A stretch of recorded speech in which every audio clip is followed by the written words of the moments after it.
Leyla Əliyeva və Arzu Əliyeva Şəkidə Uşaq Evi Sosial Xidmət müəssisəsində olublar. Heydər Əliyev Fondunun vitse-prezidenti, İdeya İctimai Birliyinin təsisçisi və rəhbəri Leyla Əliyeva və Arzu Əliyeva Şəkidə Sosial Xidmətlər Agentliyinin 6 saylı Uşaq Evi Sosial Xidmət müəssisəsini ziyarət ediblər.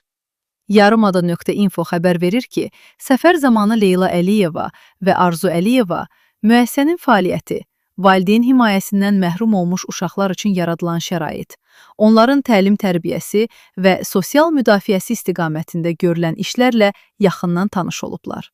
Sonra Leyla Əliyeva və Arzu Əliyeva uşaqların xüsusi hazırladıkları mədəni proqramı izləyiblər.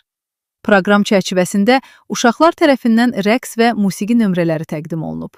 Teatr məşğələsində hazırlanmış səhnəciklər nümayiş etdirilib.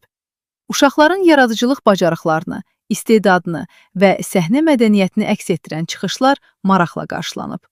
Sonda müəssisənin kollektivi və uşaqlar ilə xatirə şəkilləri çəkdirilib, hədiyyələr təqdim edilib.